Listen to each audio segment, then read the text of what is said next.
Tout était anormal dans ce vol. Le destin d'Aalia et du reste de son entourage était scellé avant même qu'il ne quitte le sol. Et les raisons vraiment tragiques.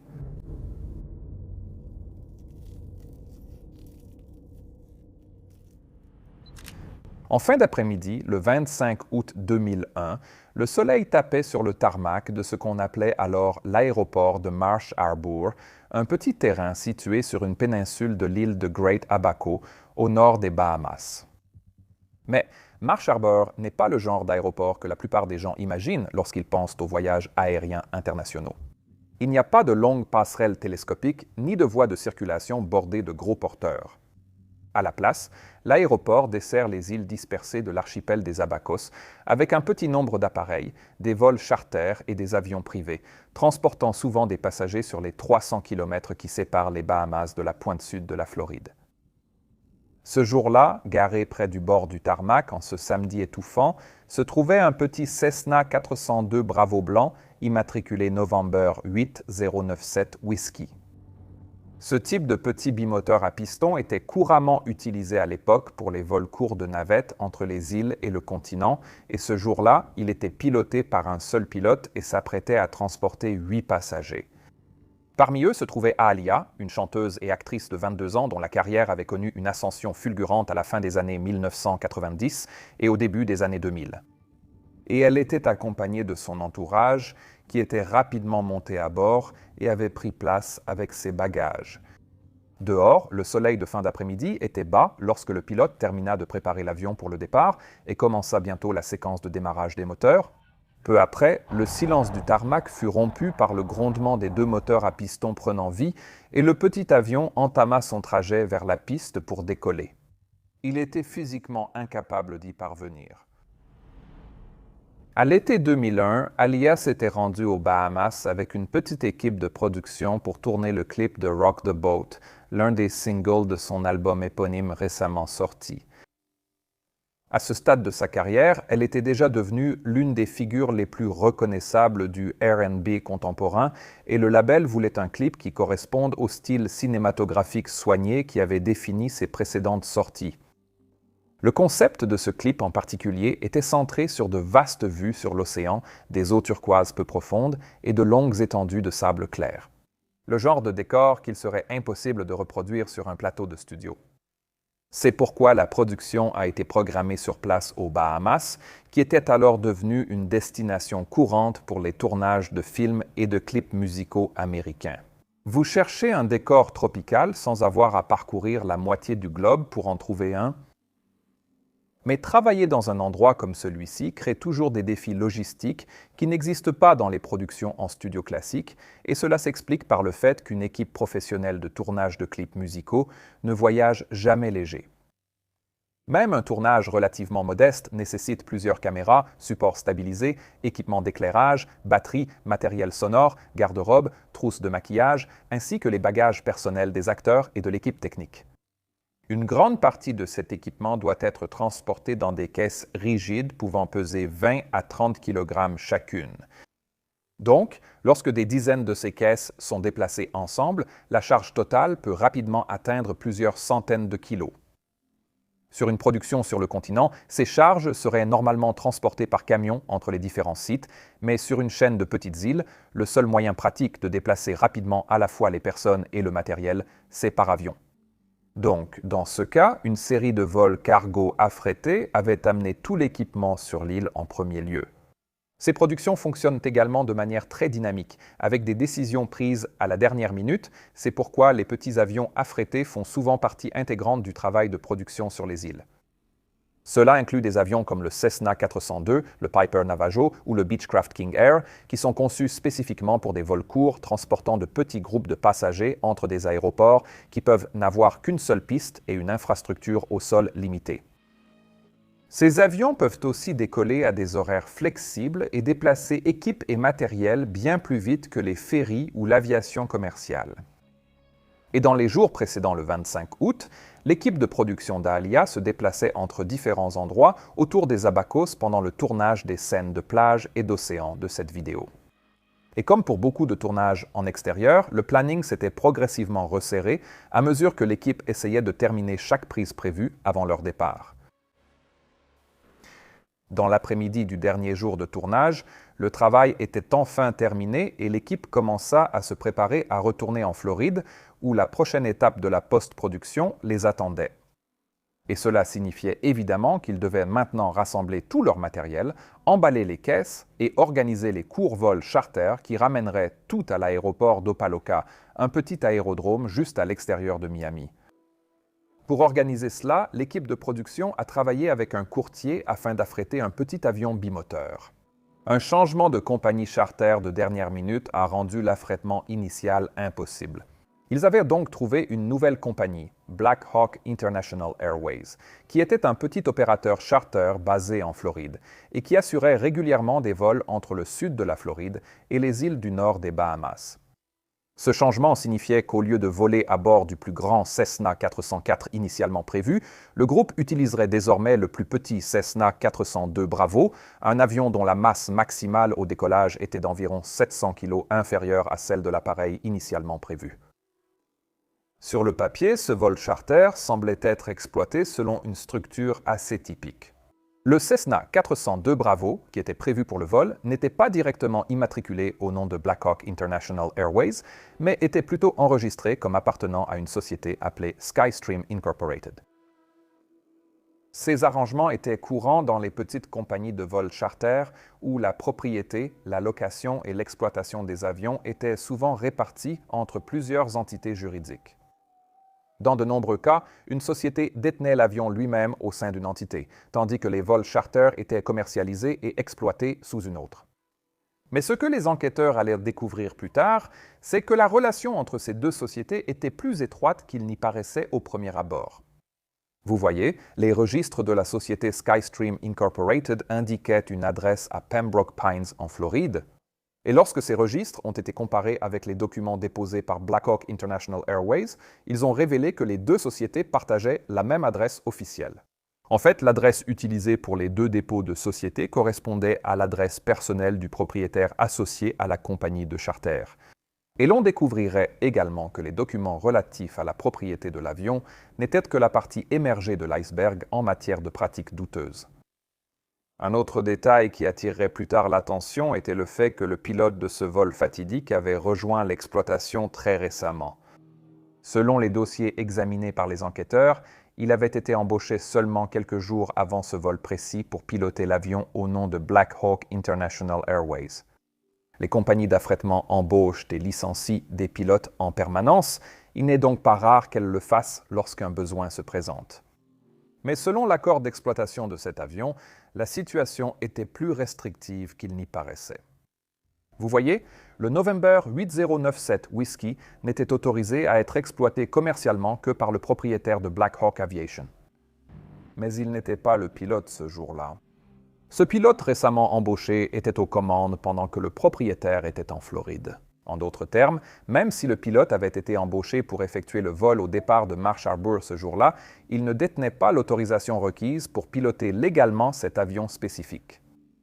Un fait qui deviendrait une découverte importante une fois que les enquêteurs commenceraient à examiner comment le vol avait été organisé et qui était responsable de s'assurer que le pilote possédait les qualifications nécessaires. Dans l'industrie aéronautique, nous avons appris à travers des expériences douloureuses que des structures d'entreprises inventives cachent souvent des faiblesses et que les solutions de contournement matériel résolvent très rarement les véritables problèmes de conception. Ce schéma apparaît aussi dans les objets du quotidien. Je vais prendre ceci en exemple. Vous voyez le pivot ici? Eh bien, cela a été ajouté pour aider la lame de ce rasoir à se déplacer sans effort dans n'importe quelle direction, ce qui semble être une bonne idée au départ, mais les supports de lame flexibles posent en réalité un problème fondamental. Vous voyez, lorsqu'une lame n'est pas soutenue de façon rigide, elle bouge en fait lorsqu'elle rencontre vos poils, ce qui modifie l'angle de coupe de la lame en plein mouvement. Et cela fait que certains poils sont coupés nettement tandis que d'autres sont tirés, ce qui entraîne un rasage irrégulier, imprévisible et des irritations de la peau. Pendant la majeure partie de ma vie d'adulte, je pensais que l'irritation faisait simplement partie du processus de rasage, mais il s'avère que ce n'est pas du tout le cas. C'est simplement dû à la conception de la plupart des rasoirs. Plutôt que de créer une lame fixe, l'industrie du rasage a préféré ajouter des bandes lubrifiantes pour réduire la friction ou des baumes apaisants à appliquer après le rasage. Mais ce dont vous avez vraiment besoin, c'est d'une solution bien conçue à ce problème, ce que vous offre le sponsor d'aujourd'hui, Henson. Cette lame reste totalement immobile, minimisant ainsi les irritations de la peau et les brûlures de rasoir tout en vous offrant le rasage le plus net possible. Elle a en fait été conçue par une équipe de spécialistes de l'usinage aérospatial, donc vous savez que chaque choix de conception a été rigoureusement étudié. J'utilise celui-ci depuis des années maintenant, et je n'utiliserais aucun autre rasoir si je pouvais l'éviter. Maintenant, pour mettre la main sur cette merveille, scannez ce QR code ou rendez-vous sur hensonshaving.com/mentourpilote et utilisez le code mentourpilote pour obtenir 100 lames gratuites lors de l'achat d'un rasoir. Un immense merci à Henson pour le parrainage. Revenons maintenant à la vidéo où la structure de propriété de cet avion n'était pas la seule chose que les enquêteurs ont jugé discutable. Certaines des informations les plus troublantes qui allaient être révélées concernaient le pilote lui-même et les irrégularités que les enquêteurs ont découvertes dans ses carnets de vol. Les carnets de vol sont des registres que nous, les pilotes, tenons soigneusement à jour pour documenter chaque heure passée en vol. Ils constituent donc la base de nos dossiers professionnels. Chaque vol doit être consigné avec le type d'appareil, la durée du vol et le type d'expérience acquise, que ce soit en navigation, en opération de nuit, en IFR ou en VFR, ainsi que le temps passé en tant que commandant de bord. Les exploitants de vol à la demande s'appuient fortement sur ces registres pour déterminer si un pilote possède l'expérience requise pour piloter un appareil en toute sécurité. À ce titre, ils sont inestimables pour ces entreprises dans leur environnement dynamique et rythmé. Mais lorsque les enquêteurs ont ensuite examiné le dossier de ce pilote, ils ont trouvé des indices laissant penser que les chiffres ne reflétaient peut-être pas réellement son activité de vol. Par exemple, le carnet de vol montrait que 8 mois avant ce vol, une seule mise à jour avait ajouté 279 heures d'expérience. Et cette même mise à jour avait également ajouté 121 atterrissages de jour et 81 atterrissages de nuit. L'expérience de navigation du pilote avait aussi augmenté de 79 heures, tandis que le vol en solo et comme commandant de bord avait chacun augmenté de 212 heures. Et la quantité d'instructions en double commande reçues avait augmenté de 67 heures supplémentaires. Maintenant, mettre à jour votre carnet de vol pour couvrir beaucoup d'heures de vol après avoir oublié de le faire pendant quelques semaines ou quelques mois est probablement peu professionnel, mais cela peut dans certains cas être compréhensible. Mais cette mise à jour montrait aussi que toute cette expérience avait été acquise en une seule journée. Maintenant, ces chiffres sont importants dans l'aviation parce que chaque catégorie représente un type différent de développement de compétences. Les atterrissages développent les compétences répétitives essentielles pour ramener un avion en sécurité sur la piste. Le temps de vol en navigation reflète l'expérience acquise lors de vols plus longs entre les aéroports et le temps en tant que commandant de bord représente les heures passées à prendre des décisions opérationnelles et à gérer l'avion de manière autonome. Ces catégories servent aux autorités de régulation, exploitants et compagnies d'assurance à vérifier si un pilote possède l'expérience requise pour des opérations commerciales sûres.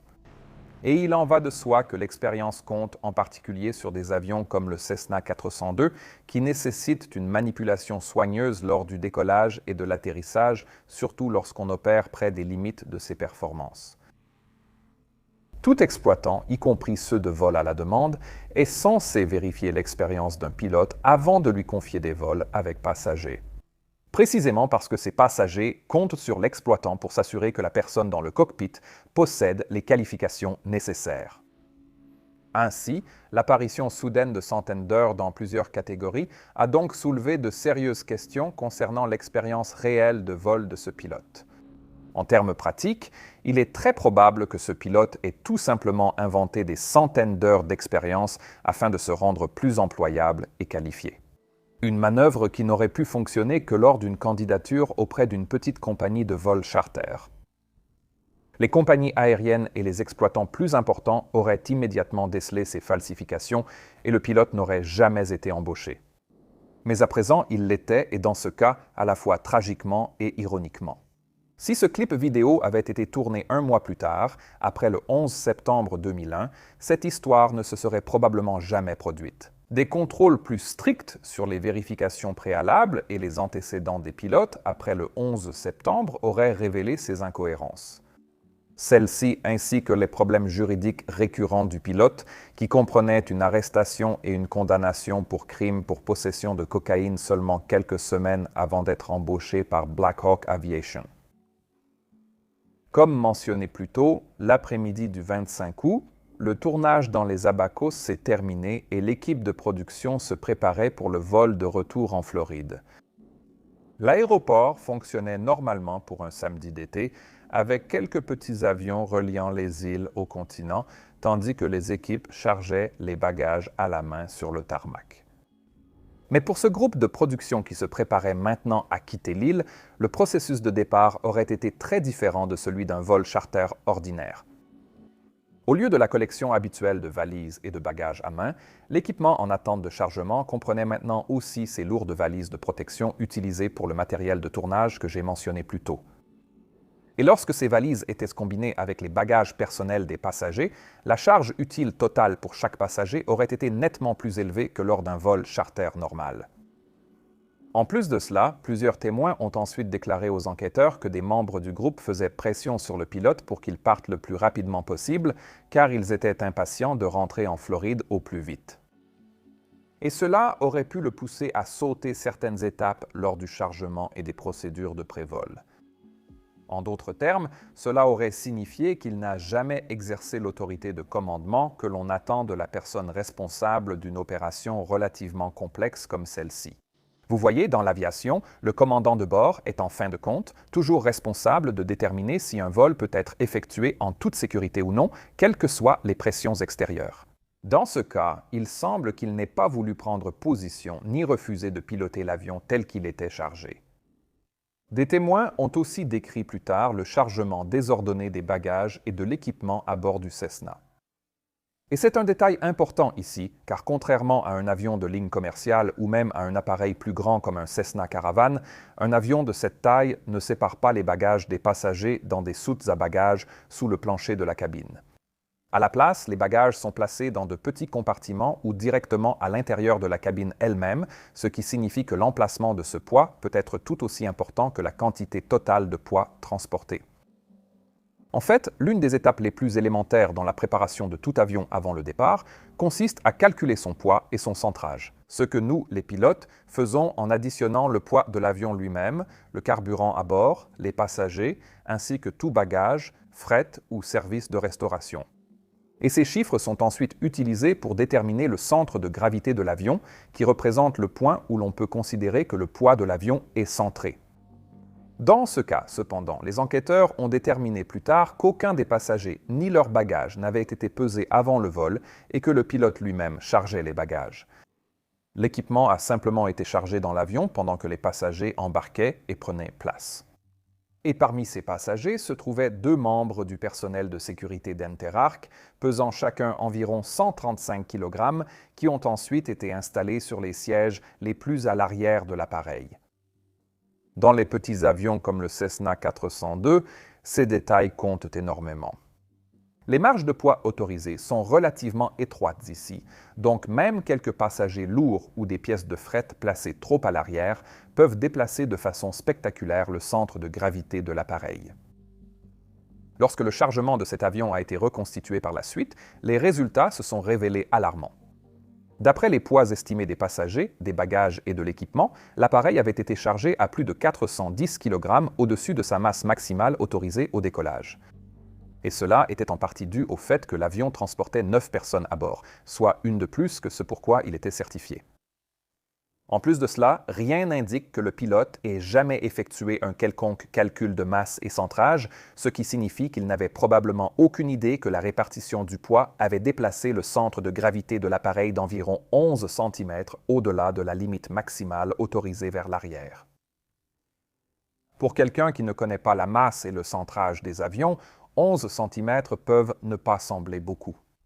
Dans un gros avion de ligne comme le 737 que je pilote, ce type de déplacement ne paraît pas forcément si dramatique au premier abord. Mais ce qu'il est important de comprendre ici, c'est que chaque avion est conçu pour fonctionner dans une plage spécifique de position du centre de gravité, appelée l'enveloppe de centrage. Dans cette plage, l'avion reste stable et contrôlable et le pilote peut manœuvrer l'appareil en toute sécurité pendant toutes les phases du vol. Et le respect de ces limites devient particulièrement crucial dans les avions plus petits, car ils sont souvent plus sensibles. Mais elles sont importantes pour tout type d'aéronef. Les constructeurs d'aéronefs et les exploitants consacrent donc énormément d'efforts à gérer cet équilibre. Sur les gros aéronefs comme le Boeing 737 ou un Airbus A320, les bagages et le fret peuvent être chargés dans différents compartiments sous le plancher de la cabine. Et ces compartiments sont ensuite choisis avec soin et limités quant à la quantité de bagages pouvant y être placés, afin que le poids de l'avion reste dans les limites approuvées du centre de gravité. C'est aussi pourquoi vous devez utiliser votre siège attribué au décollage et à l'atterrissage.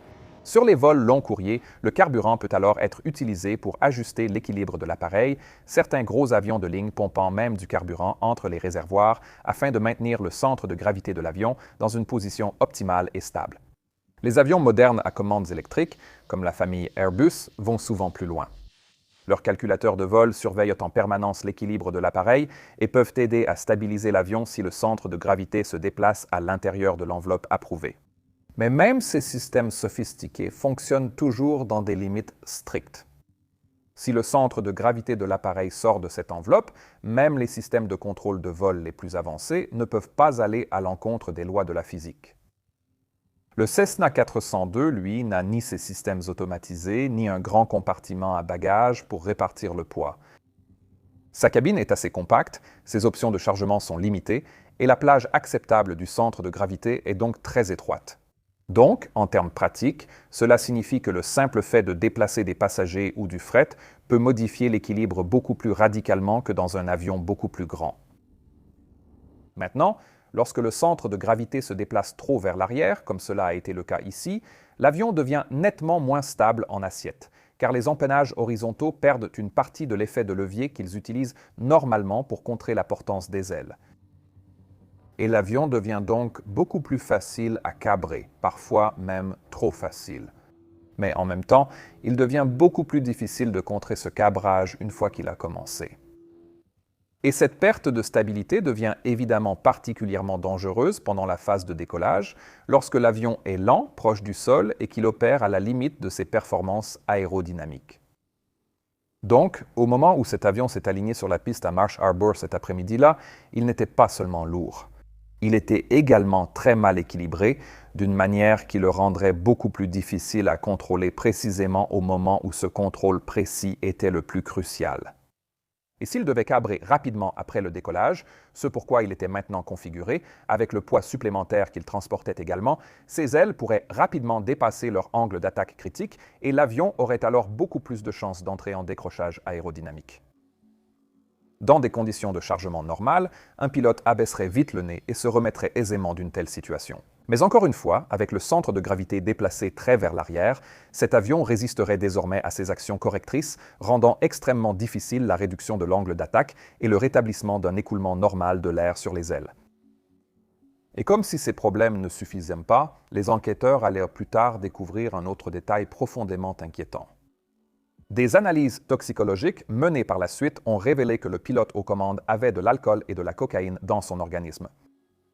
Le rapport n'a pas déterminé le niveau exact d'altération que cela aurait pu provoquer et il est donc impossible de dire avec certitude à quel point il était intoxiqué pendant le vol. Mais dans tous les cas, le simple fait que ces substances aient été présentes constituait une autre violation grave qui, à elle seule, aurait été absolument disqualifiante pour l'exploitation d'un vol commercial. Quoi qu'il en soit, une fois que tout le monde était assis et que les bagages avaient été chargés, le pilote a démarré les deux moteurs à piston et a commencé à faire rouler l'avion vers la piste. Des témoins ont dit aux enquêteurs que les moteurs semblaient tourner irrégulièrement lors du départ, avec des ratés d'allumage et des hoquets. Cependant, les enquêteurs ne pourront pas déterminer par la suite s'il s'agissait réellement d'un problème mécanique, car aucune preuve de dommage au moteur n'a jamais été trouvée. Black Hawk a également refusé par la suite de fournir aux enquêteurs les dossiers de maintenance. Et, bien sûr, malheureusement, comme le Cessna n'était pas équipé d'un enregistreur phonique de cockpit, nous ne saurons jamais si ces bruits ont été entendus dans le cockpit ou si le pilote les a remarqués. Quoi qu'il en soit, l'aéroport de Marsh Harbor était, comme je l'ai mentionné au début, un aéroport régional relativement petit avec une seule piste, 0927. Mais cette piste suffisait largement à un Cessna 402 correctement chargé, qui, en conditions normales, aurait besoin de moins de la moitié de sa longueur pour décoller en sécurité. Mais l'expression clé ici est « dans des conditions normales ». Les calculs de performance des avions supposent que l'appareil fonctionne dans les limites de poids certifiées, car lorsqu'un avion est chargé au-delà de ces limites, la physique du vol commence à changer de manière rapidement imprévisible.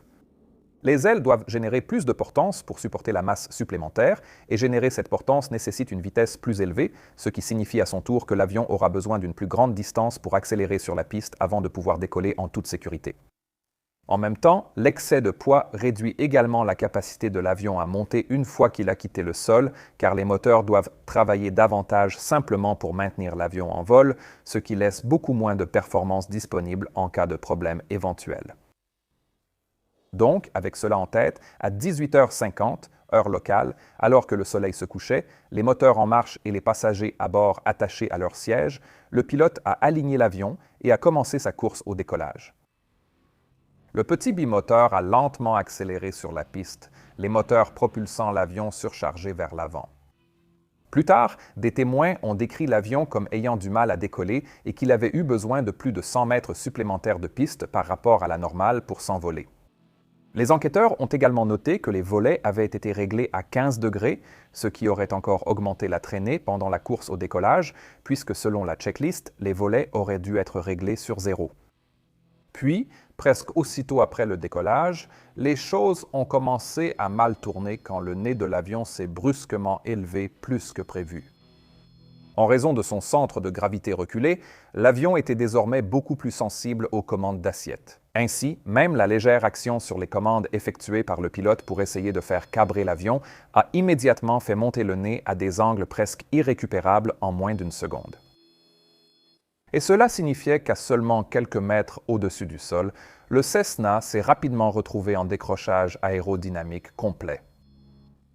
Normalement, comme je l'ai dit, la bonne réaction aurait été d'abaisser le nez, de réduire l'angle d'attaque et de permettre au flux d'air de se réattacher à l'aile. Mais avec le centre de gravité désormais placé aussi loin en arrière, le contrôle en tangage était presque inexistant. Dans ce cas, les empennages ne pouvaient pas abaisser correctement le nez de l'avion. Avec peu d'altitude et une vitesse insuffisante, il n'y avait plus ni le temps ni l'espace pour redresser l'avion. Le petit bimoteur a simplement basculé sur la gauche, son nez pointant rapidement presque à la verticale vers le sol alors qu'il plongeait vers la terre, toute la séquence du décollage à l'impact ne durant que quelques secondes. Les secours de l'aéroport sont arrivés très vite sur le site du crash, mais la violence de l'impact et l'incendie post-impact leur ont laissé très peu de possibilités d'agir. 6 des occupants, dont Aaliyah, ont été tués sur le coup et les 3 autres sont décédés peu après l'arrivée des premiers secours, portant le bilan total à 9 morts, soit toutes les personnes à bord. En quelques heures, les enquêteurs des autorités aéronautiques locales ont commencé à reconstituer ce qui s'était passé et, à mesure que l'épave était examinée et que les circonstances du vol étaient reconstituées, une image claire a commencé à se dessiner. L'enquête a finalement déterminé que l'avion avait décollé avec un poids bien supérieur à la masse maximale autorisée au décollage et que son centre de gravité était également bien en dehors des limites certifiées. Le chargement de l'avion, le placement des passagers et de l'équipement, ainsi que l'absence de calcul de masse approprié, avaient tous contribué à créer un avion, qu'il aurait été presque impossible pour un pilote de contrôler, quel que soit son niveau d'expérience ou son état physique. Et tout cela, bien sûr, s'était produit aux mains d'un pilote non qualifié, possiblement sous l'emprise de l'alcool à un certain degré, et rendu possible par de multiples graves défaillances de supervision de la part de l'opérateur de charter. Mais la leçon que je veux que les gens retiennent de cela, c'est que si vous êtes un pilote dans ce type d'opération, s'il vous plaît, ne vous précipitez pas. Prenez votre temps et faites vos calculs avec précision et n'ayez pas peur de dire non si votre opérateur ou vos clients essaient de vous presser. Et évidemment, restez honnête et suivez les règles que tous les titulaires de licence se sont engagés à respecter, car elles existent pour une raison et la moindre entorse aux règles pourrait vous coûter très cher. C'était une vidéo supplémentaire, un peu plus courte, que nous avons réalisée pendant que nous travaillions sur des projets plus importants. Et à ce propos, voici un aperçu d'une nouvelle vidéo boîte noire que nous venons de publier et que je pense que vous trouverez vraiment intéressante. Maintenant, allez voir la vidéo complète dont je mettrai le lien quelque part par ici et n'oubliez pas de vous abonner si vous aimez ce genre de vidéo. Je suis Peter Hörnfeld, vous regardez Mentour Pilot. Passez une excellente journée, à la prochaine. Au revoir.